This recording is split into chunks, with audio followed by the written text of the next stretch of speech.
up and be confident on camera so we can be our very own little TV hosts on our business. She also has her own podcast, People of Perth, and she was a virtual MC during COVID. So this lady knows what she's talking about. Hey, Carmen, thank you so much for joining me. Hi, Megan. Thanks for having me on. It's always weird being the guest. I'm so used to interviewing other people, and it's so funny when you hear your own bio read back to you, isn't it? It's a little bit like, did I do all that? Yeah. We just had this conversation before we started recording about how Carmen was actually very, very young. That's why we've got nearly 2 decades of experience in here. That's right. I'm not about to turn 40 at all. It's I was actually a child the first time I got into broadcasting and walked into a radio station. Aren't I lucky to get a paid gig at 14? One of my friends, she is actually going to a birthday party this weekend, which is a 40th, and it is the 20-year anniversary of her 20th birthday is what she's calling it. Yeah, that's really smart. I love it. People enjoy it. 100%. So, Carmen, tell us a little bit about you and how you ended up on TV and radio. So I want to go back a little bit further. When you were in school, what did you want to do? You know what? I didn't know what I wanted to do. I was one of those typical teenage girls who was in her own little bubble, and all I really liked was getting, good marks at school and doing as I was told and doing drama and singing and things like that. I had that kind of theatrical bent, I suppose. And I remember sitting in Backend, vocational education in year 10, and my friends are the ones who actually said to me, "Oh, you should be a newsreader." And I remember going, "Oh, yeah, that sounds all right." They said, "Yeah, you would suit that." And I was like, "Okay." And it was interesting. Probably it was the first time I ever got any understanding of what other people saw me as. That's and I think other people probably feel that way too. And that's a big branding exercise, isn't it? To try and kind of think about how other people would describe you. And so, yeah, I didn't really pursue news there and then. It wasn't until I was probably 18 or 19 years old in university at the University of Western Australia. I was studying arts. I was still doing my drama. I was doing 4 or 5 different productions at an amateur level at a time, in the theatre scene, and I was doing a bit of work as a casual performer. So I'd go and present things like the Constable Care Puppet Show at schools and those sorts of gigs. I also had a gig hosting murder mystery parties, and I heard an ad on the radio for radio school, and I sort of went, "Oh, that sounds fun." And that was pretty much how I decided to do everything until that date. I really was like, that sounds fun. I'd like to do that with my time. So I thought, why don't I go and audition for this radio school? I got in. I needed $3,000 or something to pay for it. So I quit uni for 6 months and worked at Constable Care full-time, hosting puppet shows to save the cash to pay for it myself. And unlike my uni degree, which was, it took me 20 years to pay off, that one I paid for myself. And I've always felt really proud that I did that at sort of 19, 20 years old, earned the money, got myself into the course, and it literally changed my life. I think I've done 1 theatre production since then, and I just immersed myself. I'm a bit of an all or nothing kind of a person. I've learned about myself since then. And, yeah, I did pretty much nothing but radio for 15 years after that, with a bit of TV on the side. And, yeah, it's been a really tremendously rewarding career. I've loved every second of it. Fantastic. All I heard was murder mystery parties, and I thought, that sounds awesome. But again, that sounds like fun. It really was a fun job. But Saturday nights while I was at uni was spent driving around to private parties or to corporate Christmas parties. This time of year, you'd turn up in a cowboy uniform or some other costume. I had a few character names, because my name's Carmen. It was quite easy to play with, so I had Carmen, get it, as my cowgirl name, and you'd put on a terrible, American accent. You know how bad Aussies are at doing accents. There was a character that I did for it's like a 70s, maybe like a love child kind of character for a time travel party, and her name was Carmen Sutra. So yeah, it was classy. What an experience, though. And that's what this show's all about, is basically personal branding exposed, is about exposing what builds your brand. And I guess that's a big part of your making. And also $3,000, I mean, for most of us now, maybe doesn't sound like a massive investment into a course or for our education. But when you're 19, 20, not 100% sure where you're going to go or where your next paycheck is, and you probably weren't making massive amounts of money of being Carmen Zutra, but yeah, it shows that that's obviously something you were so passionate about that it was worth working hard for to get into. Yeah, I think I actually surprised my parents at the time. I think they were a little dismayed that I came to them, midway through my arts degree that I, had the government pay for using HELP. And of course I had to pay it back. It's now called HELP. It used to be called HEX, right? So, I deferred payment for that. So lucky for mum and dad, they didn't have to foot up the bill. I think they kind of knew that I might change my mind somewhere along the way. And then I sort of turned around and said, now I want to do radio school. And Dad's, well, we're not paying for that. You can figure it out. And I think he was pretty stunned when I managed to save the money, actually, because I've always liked shoes and, clothes and all those kinds of things. And I, really tightened the belt, made sure I put money away, worked really, really hard full time. And I still finished my degree too. It was really important to me after I came out of radio school. And it did upset a couple of potential employers. I remember getting offered jobs in regional Australia straight out of radio school. And I said, look, I'm going to stay in Perth, finish my degree. And that turned out to be a good thing, because while I was finishing my degree, I started working at 6PR as a producer. I did some casual shifts on afternoons as a music announcer down at Coast FM in Mandurah, so all stuff that was close to home. I was still able to get my radio experience up and a few runs on the board, but I was also able to finish that degree. And, whilst I haven't had that kind of a professional career, I suppose, it's really nice to know I've got that degree there. And if I want to go and do a master's or some other kind of post-grad, that's always going to be an option. And, I'm not ruling anything out. You work a long time. You work a really long time. Oh, yeah. And I mean, if this year's taught us anything, it's how unpredictable things are and how you've got to adapt just like that, which brings me back to, and I want to come back to your TV and radio career as well, but during COVID, you did adapt and you did some emceeing virtually. Can you talk us through what that was like for you? Yeah. Well, look, I've always hosted events, as I mentioned, that murder mystery party and even the puppeteering. You'd be out the front talking to kids and engaging a crowd. And so I've been an MC or an event host longer than I've been a broadcaster. So a large part of the way that I've earned my income is through hosting corporate events live in person, and also fabulous balls and galas and things like that. And so, of course, all of those were suddenly cancelled as soon as the pandemic hit. So we had that shock where nothing was going on. And then gradually we started to go, okay, well, what are our alternatives? And I'd barely even used programs like Zoom before the pandemic. And then, wow, all of a sudden we're like, okay, we can do this. And we also used it to coordinate the radio show. I'm in a high risk category with autoimmune illnesses. So my doc didn't want me going into work. So I worked from here in my lounge room, and I got really familiar with Zoom. And I started to go, well, we can still host these live events that we're booked to do. There were networking events. There was a couple of other speakers I got together with, and we hosted an event called What If.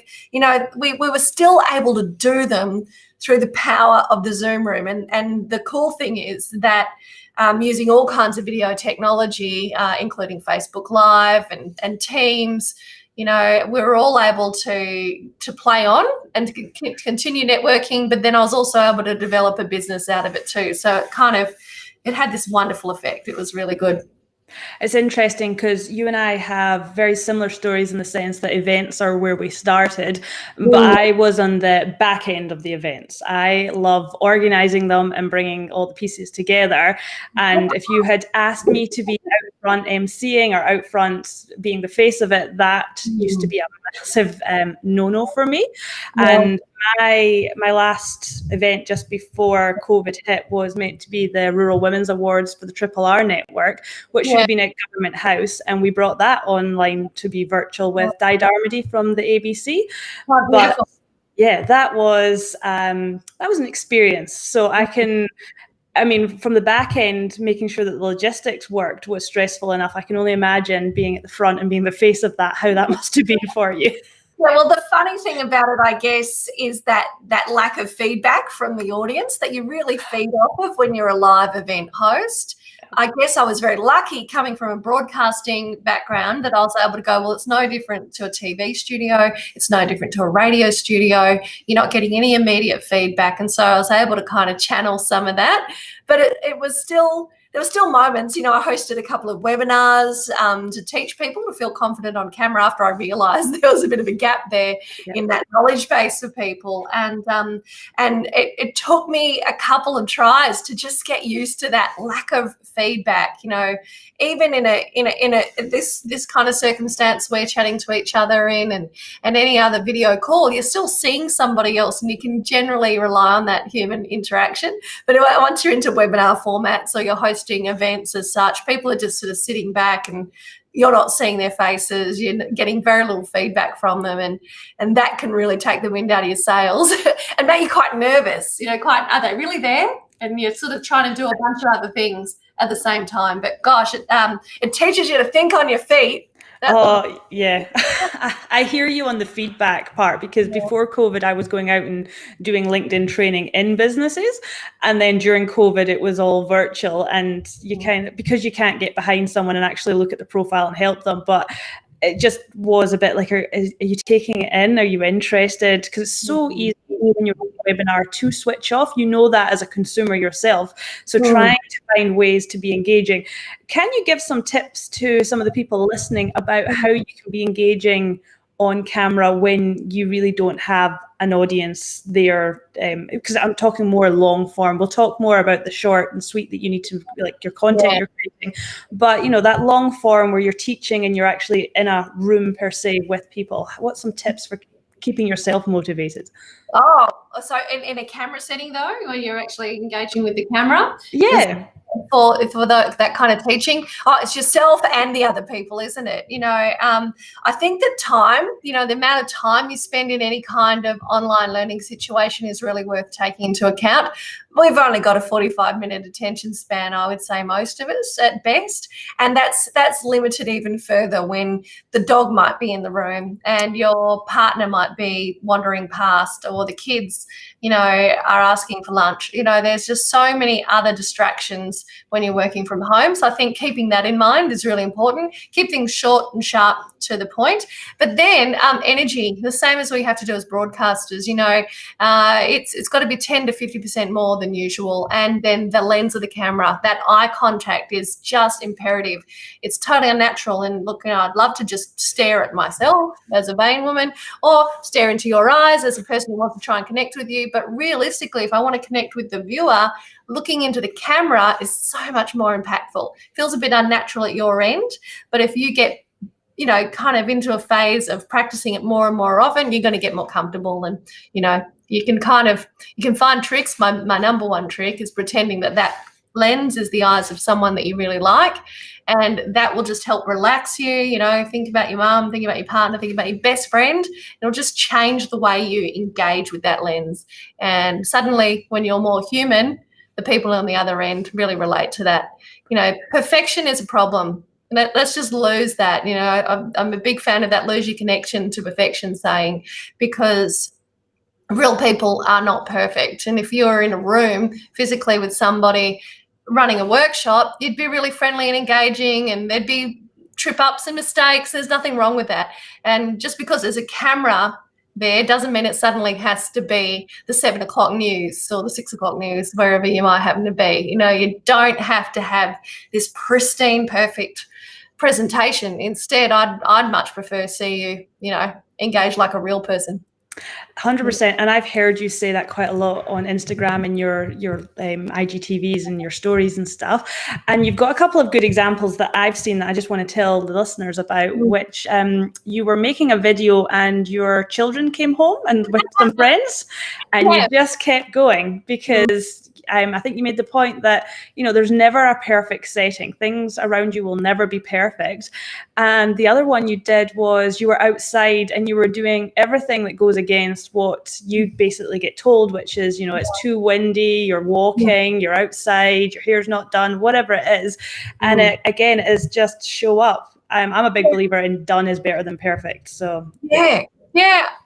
And I really had to let go of some of that kind of connection to perfection that we have in the broadcasting space in order to move forward with this during the pandemic. I've worked with a coach who's really helped me just get on with it.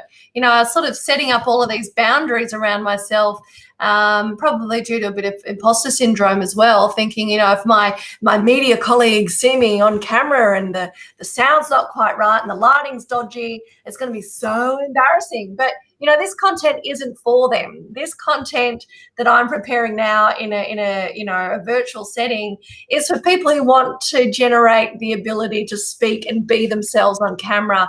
I don't need to make this for the readers of the news each night or for the people I work with at 6PR. They already know this stuff. This content is for people who are running businesses on their own and sitting there thinking, how am I going to stand out from the pack? How am I going to connect with an audience that I can't even see, and tips that we use as broadcasters will actually help you. Yeah, I totally hear you on that, because that's something that I think that's a conversation I have nearly every week with clients is stop worrying about your peers. You are not creating content for them. You're creating content for the people you can actually help.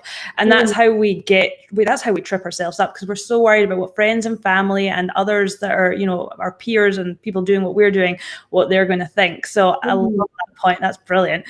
The other thing I was going to ask you about is that, you've obviously been highly trained going through your radio school and you've been on TV, etc. So you're picking up some, you've got great skills for actually being on TV.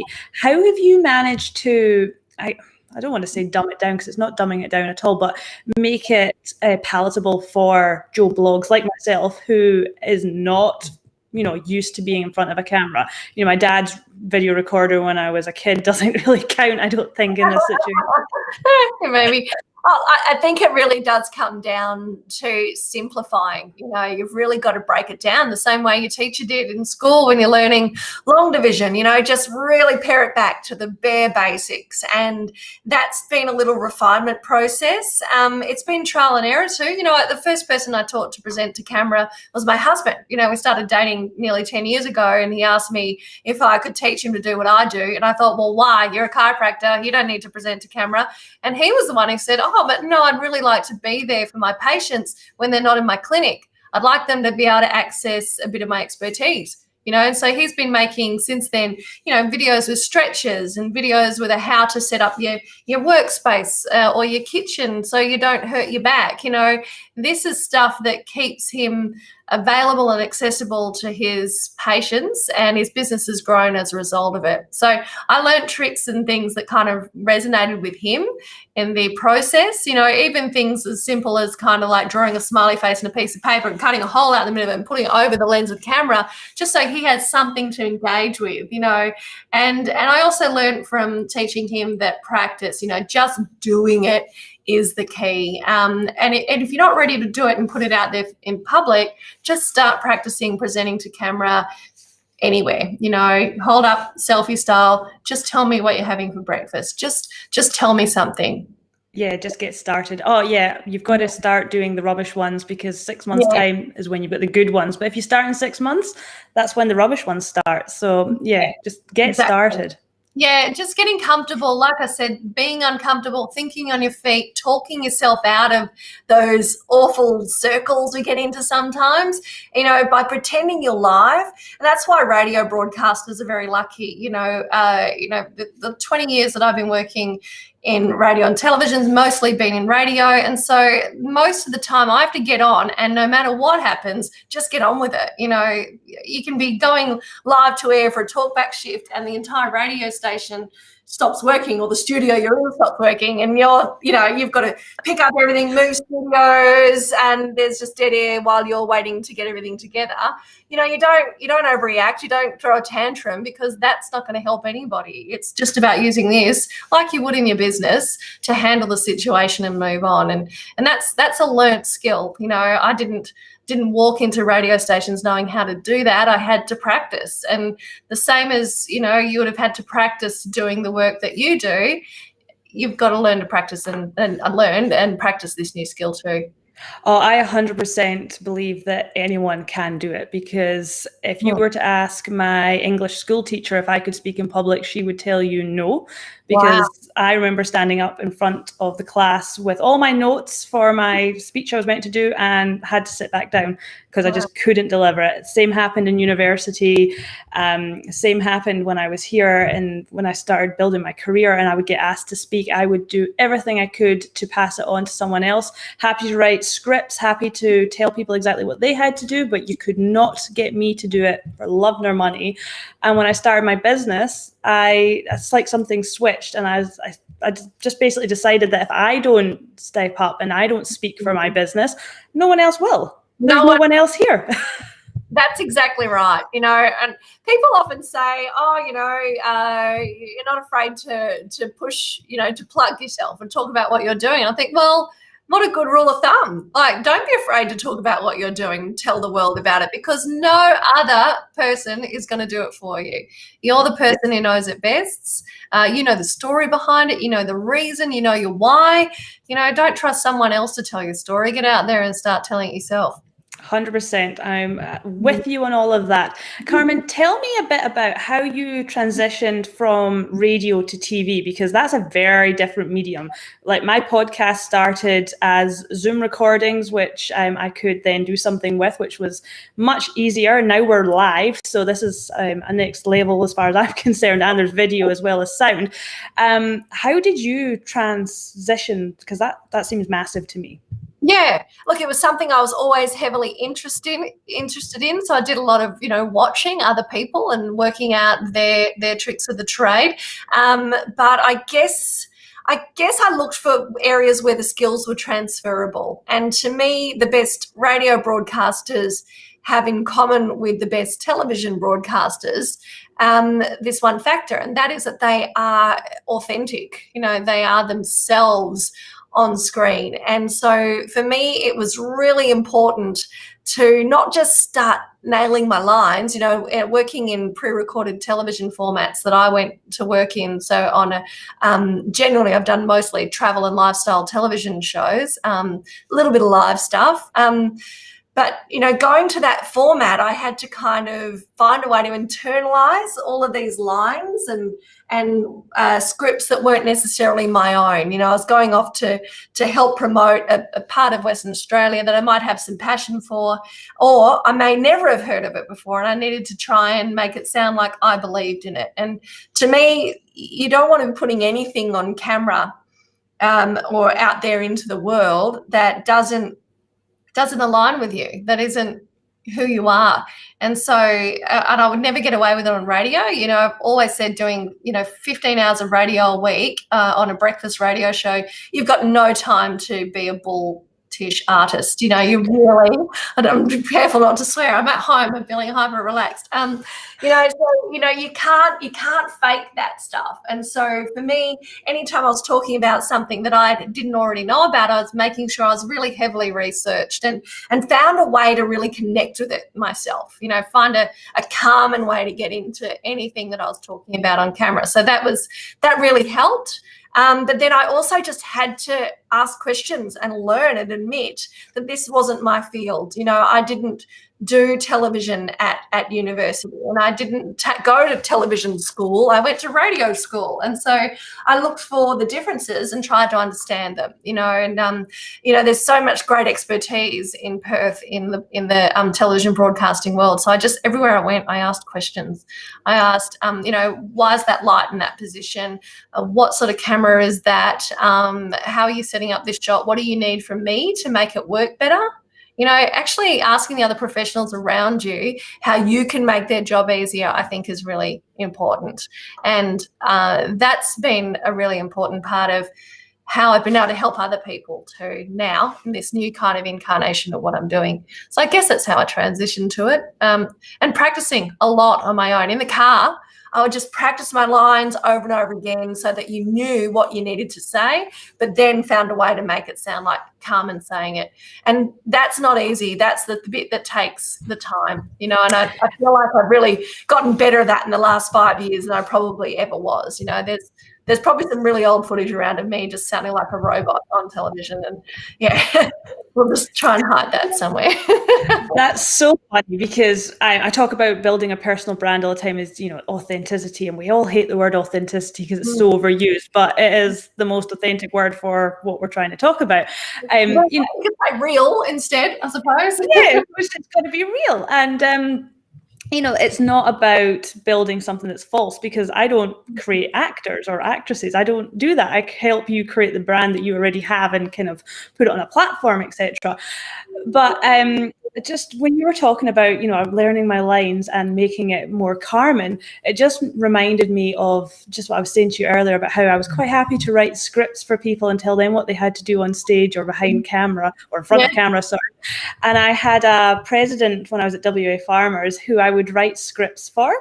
And sometimes if it was something he wasn't well versed in, he didn't know it inside out, he would go up and he would sound like me on stage. He would use my words, like I use awesome a lot, whereas this farmer in his 50s, that was not, or maybe in his 60s. That's right. This was not his lexicon. This was not how he spoke. So it just sounded odd. But as soon as he was just using my notes as, and he was kind of ad-libbing around it and he came to life, he was an amazing speaker. He was so good. But when he hadn't done the research or hadn't bothered to look at the lines before and was just reading off notes, he just sounded like, it was like I was standing up there, but with a moustache and extra years. And that's why, even though on produced television we do use a lot of scripting, because often there's all these other partners involved and we've got to keep those people happy and keep them informed about what's going on, and you need a big plan because you've got all these different moving parts. When I'm talking confidence on camera with my one-on-one clients and in my group, it's all about getting away from scripts. You just want a mental dot list, a dot point list, and not even a written one. The sooner you can get away from writing anything down and just think to yourself, right, what's the journey of what I'm about to say, and then piece it together with your language, the better. Auto cues and things like that, they are great and they're good if you do need to remember really specific technological or technical detail that you need to inform people about, maybe on a course. But if you can, don't use an auto cue. Like there are newsreaders who don't know how to use auto cue. You see their eyes moving along as they're reading it, So why would you expect yourself to be able to master an auto cue, the day you download the program? It's hard. It's really hard to use. And it's really hard to make it seem natural. The ones who do a good job of it are people on breakfast television. Watch them and you can see that they're working from scripted elements, but they're making it themselves. And it might be that they've had an opportunity to edit and put it into their own language. And if you do have to work from a script, exactly, make sure you take a chance to revise it, make it Megan's language, make it dot points even better if you possibly can, or just memorize the journey. And the best tip for memorizing that journey of what you're going to talk about is the rule of threes. Everything's easier to remember in threes, and it's also so much easier to digest as an audience. I don't want to be read a shopping list to by anybody. You could be the most qualified. If Roger Federer was in the room and he read me a shopping list of 52 ways to be the best tennis player in the world, you'd still fall asleep. It wouldn't be enough that he's Roger Federer. You'd get bored. So imagine you're the CEO of a company and you come in and read me 52 things. You've lost me at number one. So I'd much rather hear 3 great, sensational things you've been able to deliver that you can dangle in front of me that you are genuinely passionate about than be read a list of things that I could have read myself. Yep, 100%. And like you said earlier, our attention span just won't allow us to go past that either. No, and the connection is the thing. I just can't stress enough how powerful it is when you see a person on stage or you see them in a virtual presentation, actually caring, actually engaging with what they're talking to you about. Passion for me is what sells. If somebody clearly loves what they do, Roger Federer example again. Roger Federer, if you did bring him in to talk about what makes him want to play tennis every day, would be this most incredibly passionate speaker, and it would work, because he would just say to you something probably quite profound about how it makes him feel. And that's the more important thing than the hitting the ball at this angle and making sure that your hand doesn't twist. That's not for now. The opportunity on camera is to engage people, connect with them, and that's what we do on radio shows. It's the same thing, when we're not looking for, we're there to inform and entertain, and the same applies for on-camera presentations. Brilliant. I love it, Carmen. I'm going to shift gears a little bit here, and I want to talk about your podcast, the People of Perth Podcast. How did that come about? And I'm not even going to ask you about it, because we all know that you're a radio expert. You know how to put all these things together. So that's obviously been kind of crucial to bringing together such a sort of schmick. I would call it a schmick podcast, because I do listen to it and it is very nice. But tell me more about the why. Tell me how it started and where you're going with it. Well, it all started with, when I finished working at 96 FM here in Perth, our show was axed. I was sacked. I had no job anymore. But I had this wonderful following on Facebook of people who'd found me through the radio show. So I thought, I'm just going to put them in a group on Facebook. And because I'd worked all over Australia, I was like, well, they're the Perth people. And I'd always liked that term, kind of Perthlings, So I kind of called the group Perthling. And I was like, hey, you guys. And I just kind of started posting to these people because I was a bit kind of bored. I'd taken myself off to Melbourne just to kind of defrag for a bit after the show finished and just think about what I wanted to do. I had a few meetings and I just started posting to them various things. And I said, well, why don't you just start using this to share cool things that are going on where you live, bit of a, community notice board, because people always, through the radio show were sending me, I don't know, I've got this Christmas Carol event and can you promote my dog show and all that kind of thing. And I was like, well, the stuff that didn't make it on radio, you could put it into this group. And so Perthling kind of evolved and grew, and I would get competitions from all my publicist mates that I've worked with in radio over the years and give away movie tickets and show tickets. And it grew into this pretty nice engaged community of about 6,000 people over the last 2 years, or those 2 years. And about November last year, I said, oh, let's do something with this. And I just said, I just want to start hearing your stories. Who are the people of Perthling? Can you just fill out this web form, tell me about your life, and we'll do some interviews and see where it goes. So I started recording interviews last year, and then the pandemic hit and I didn't get to finish them. And, of course, I had to get kind of busy with working out a new income because I wasn't hosting MC events anymore and I wasn't doing live workshops anymore. The TV had stopped shooting. And I was very lucky to still have a radio job at that stage. So I sort of had to focus on that and work out something for my business. So the whole podcast thing ran away. But my plan had been that to use all these beautiful little interviews with ordinary people who've lived these extraordinary lives and piece them together like those awesome podcasts that we hear coming out of the United States, like Serial and S-Town and all the This American Life. They just do a really great job of weaving stories together, and that's what I just wanted to play with. I just wanted to experiment in a new medium. It wasn't happening, and so come about, I guess it was, would have been June, July this year. I was like, wow, it's going to be a year since I started this project, and that's not me. I hate having things like that hanging over me. And so I partnered up with a great producer who I met for the first time at 96 FM, actually, when he was coming onto the scene as a young broadcaster before he went off and worked at the BBC. He came and did work experience at 96 FM. He was back in Perth, and I was like, Kyle, you have a production company. Can we make this podcast happen? So I have to give props to Kyle Brown of Bad Bard Productions.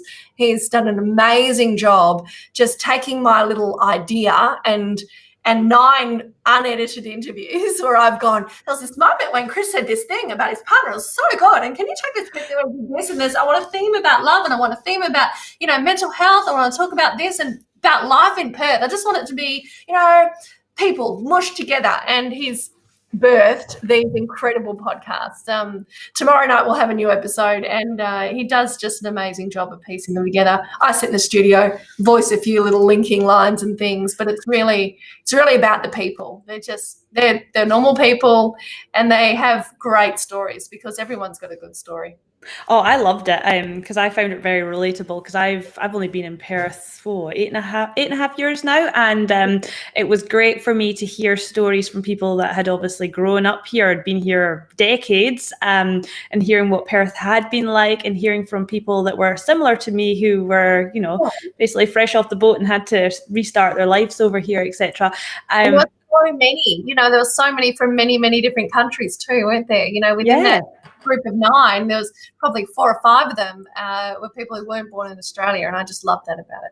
Yeah, I thought it was great. I loved it. I thought it was, I enjoy it. So I think it's really nice to actually hear from the people locally, because we don't have, we think when we want to interview people, or we think of people that are over East or in America and the big names and stuff, but Perth's got some pretty awesome people right here. Yeah, that's right. And you needn't even go to the big names of Perth. I felt like, and I've got a lot of friends who do some lovely podcasts, and all respect to them, they do wonderful work, but I felt like every podcast I was listening to about Perth had interviews with all the same people. I was like, I can go see these people speak at the next conference I host. Like that people, there's just this kind of circuit of speakers that were just getting trotted out again and again and again, and they're wonderful, but I've already heard those stories. What about the stories of your next door neighbour? And if we just took the time to ask, where did your family come from? Or, what was it like when you went to school? Or, is this the career you always wanted? Just ask those questions that we don't normally ask. It's amazing. It's amazing the stories people have for you. Well, I think this speaks testament to how strong and an authentic personal brand you have, because you've created an audience because of the platform you had on radio, which is a platform that most of us won't have. We aren't able to get on TV and radio, and that's fine. But it's what you do with that audience afterwards. Do you neglect it, or do you cultivate it and do something with it and celebrate it like you have? Or do you think that you're above it and they're not your people? Like it's... I think without those people, at the end of the day, the connection that you can make through a radio is still the thing that just gets me going. I just can't get over how intimate and immediate the audible platforms are, and we're going to evolve, and it'll be more podcasting, it'll be more digital platforms, and radio will do more on a digital platform too. Radio is not dying, and neither is the traditional television media. It's just changing. It's just got to go through a thing where we channel the same content makers into making a lot more content and bringing more people into the industry, and that's only going to happen with passion. You just can't create that kind of connection, that really one-on-one, like you just feel like a person on radio is talking to you directly, and that's powerful. You don't get that with TV either, totally different thing. Yeah, I agree with you. I think audio is really powerful. I mean, I guess that's why so many, call center staff get stalkers, etc., because people fall in love with their voices. Like, it's a thing. It's true. Yeah. It's so intimate. And that's it. If you think, and if you are, cultivating an audience through social media following, you'd only have what you have with those people. The people that you connect with are the most important part of it. To think that you ever get to a stage where you don't need to answer their messages and you don't need to like their comments or respond to them, that's just dangerous territory. It really is. Fail to engage and connect with other humans on this planet at your own peril, in my opinion. Yep. My biggest problem, and I think it'll be everyone's biggest problem, is the multitude of different channels. So your LinkedIn messages, your Instagram messages, your Facebook messages, your emails, your text messages. Many ways. We're so accessible now, aren't we? Mm-hmm. And it's intrusive. And I guess it's about deciding where your audience are. I guess that's been my kind of approach to date. I know I need to do lots more work on LinkedIn, But I guess I'm honest with people too. When I do encounter people on LinkedIn, and maybe I've even said this to you at some stage, I was like, wow, so sorry that message sat there for a while. I'm just not as engaged with LinkedIn yet, but I'm working on it. So forgive me. How can I help you? You know, kind of just being honest. Acknowledge it. Yeah, acknowledge it. You know, I think if you're still a one-man band like I am, it's kind of like, well, all right, Instagram and Facebook are my things for now. Once I've figured that out, I'm going to really ramp up LinkedIn. You probably have other opinions on this entirely because it's your space, but that's kind of how I'm playing it at the minute. Is that a good idea? I don't know. Oh, yeah, I think it's a good idea. I mean, that's what I recommend for all of my clients is find a platform and do it well rather than like trickling out on all of them. The only reason I'm on all of them is because I have to trial and error them, because I have clients that want to be on TikTok. I have clients that want to be on LinkedIn, ones that just want email sequences, ones that want to be a TEDx speaker. So they're not really interested on social media per se, and it depends where their audience is, what it is they're trying to achieve. But yeah, you can't be everything to everyone. So yeah. And that applies to brand too, and to putting yourself out there through video content. You know, I just think that's really important to remember. None of us is for everybody. There will be some people who don't like you, and we get quite comfortable with that as radio presenters. You know, we get an email probably every shift going, oh, that Carmen girl, hate her voice. Well, she just shut up. She's so opinionated, whatever it is. You know, like not everyone's going to like you. And that's okay, you know, and once you give yourself permission to accept that not everyone's going to like you, it is so freeing. You can just relax and stop pretending to be someone else and just deep dive into you.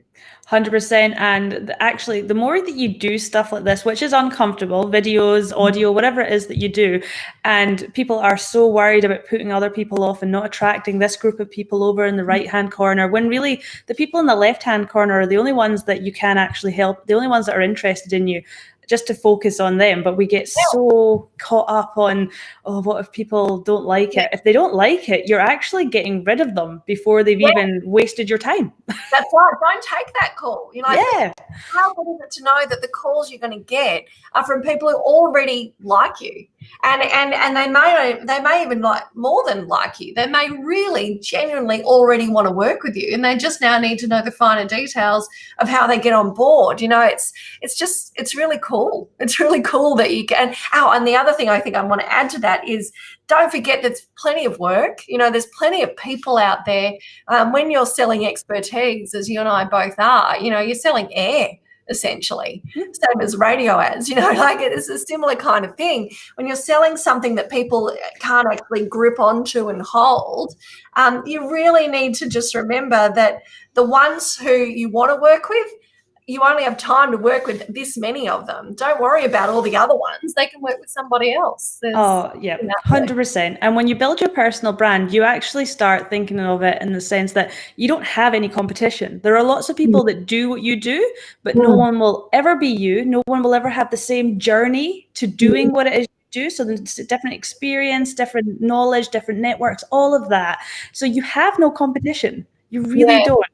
It's a really nice way to free yourself of that fear of the competitor too, you know. And I work in an industry where it's very, very easy in the media to compare yourself to the other chick on the other radio show, you know, because it feels like there's just one chick on any radio station, apparently. You know, it's very, very competitive little world and a crazy bubble that we're in. But at the end of the day, we're all so different, and that you needn't worry about that. You know, the job that suits one person won't suit another person. And the same applies to business. You know, the gigs that are out there, the opportunities, the leads, you know, you only want the ones that suit you. Don't just let your competitor go and look after the other ones. Why be 100%. I don't want to be that busy. Say bye-bye to it. I like walking my dog. I like going to the beach occasionally, and I do like going to bed really early. So you're very lucky that you got me to stay up this late. I know. I'm super lucky I've got you up this late, and I had someone up at 4 a.m. a few weeks ago. So, really? Wow. Yeah. You're making waves. That's amazing. It's personal branding exposed. It's kind of a big deal, you know. Oh, well done. Hopefully it will be one day. No, so I really appreciate your time this evening, and I'm going to let you get off to. By the way. And I'm going to let you go and wind down for the night. But before you go, I have put your Instagram link into the show notes or into the social media channels at the moment. Tell people who are listening where they can quickly find you. What do they have to do to find you? Well, I guess the easiest way is to search Carmen Confidence on Camera Coach, and it should come up, because I always find my name's really hard for people to spell or sort of hear. Carmen Braidwood. It's 4 little words. 1 car, 2 men, braid, like the hair, and wood, as in wood. Knock on it. I love that. That's hilarious. I have a website. It's on there. I'm on the gram. I'm on Facebook too. You're everywhere. And do you work with people internationally as well? So if there's people on the other side of the pond, you're there? I'd love to, absolutely. So the minute I have a client in New Zealand, allowing me to proudly say that I'm the Southern Hemisphere's Confidence on Camera Coach. But no. I love it. I was like, woohoo, we're international. I'm absolutely open to working with people wherever they may be all over the world if we can coordinate the timing. Yeah. Yes, and it's not too late for you. We'll sort that out. I still live breakfast radio hours. I get out of bed at about 4:45 these days. My husband complains that I wake him up when I get up. And I said, well, that makes up for the fact that you wake me up when you come to bed, because he stays up later. So, yeah, I'm open to working first thing in the morning with somebody who might be over on the other side of the pond. Fantastic. Thank you so much for all of your tips and tricks tonight. It's really helpful. Hopefully it is for other people too. The podcast will be out tomorrow if anyone wants to listen again, and then we'll have a blog post that'll come out in a couple of weeks' time as well, so we can read all about it. All of Carmen's details will be in the blog post and in the show notes, and you can catch up with her on Instagram. Thanks, everyone. Thank you.